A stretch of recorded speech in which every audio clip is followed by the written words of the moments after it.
I was out here expanding the goat line, the electric fence up along this high line.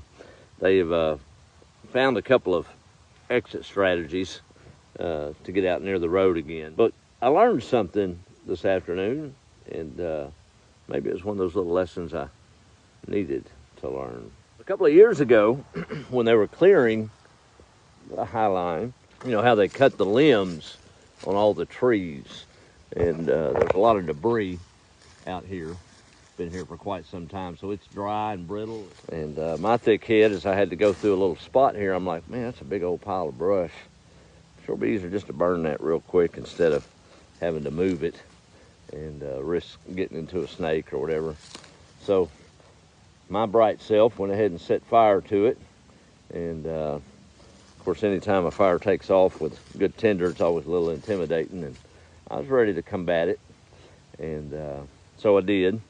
Forgot it's so hot, you can't get that close to it. Not a big fire, just a lot of this all up through. And y'all know it'll take off and just keep burning and keep burning and keep burning. Well, my common sense finally kicked in, and I just cut a burn line ahead of it to stop it. And now I'm calmed down. But as I was doing that, I was thinking about how many times in our life, maybe it's our kids, our spouse, ourselves, whatever it is, friends, family, they've got a raging fire going. It's fuel that maybe has built up over time through bad decisions and lifestyle, or through health challenges, or just something that's no fault of their own. And we can't jump in there and put that fire out. It's too big. There's too much fuel that's just overtaking us, and we start losing hope and almost our faith, you know. But if we'll stop and get quiet and pray and put that burn line ahead of those bad decisions and plead the blood. I was reminded of Deuteronomy 31:8. Talks about the Lord goes before you and protects you. I'm like, that's kind of what I did here, in a manner of speaking, right? I went ahead of the fire and the hopelessness. There was no way I could have got that fire out with hand tools by myself, but taking a little hoe and my rubber boots and just scratching a little 2-foot line right there. I didn't have to stomp on it anymore because it had no fuel, right?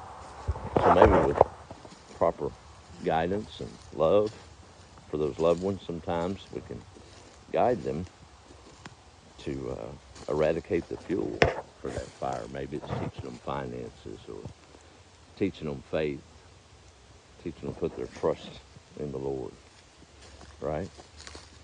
So kind of took away from that. I don't know if y'all will, and that's all right if you don't. I suppose it was for me, and I get it.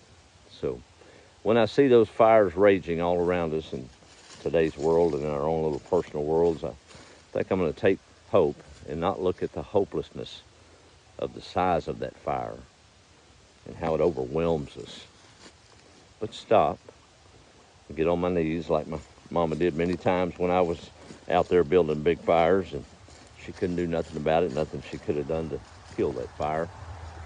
But she did on her knees. She prayed that the Lord would remove that fuel that fed that fire, right? So maybe that's how we can really affect those struggling around us in one way. We've got to be active with it, but sometimes we need to go ahead of them and cut a little burn line, right?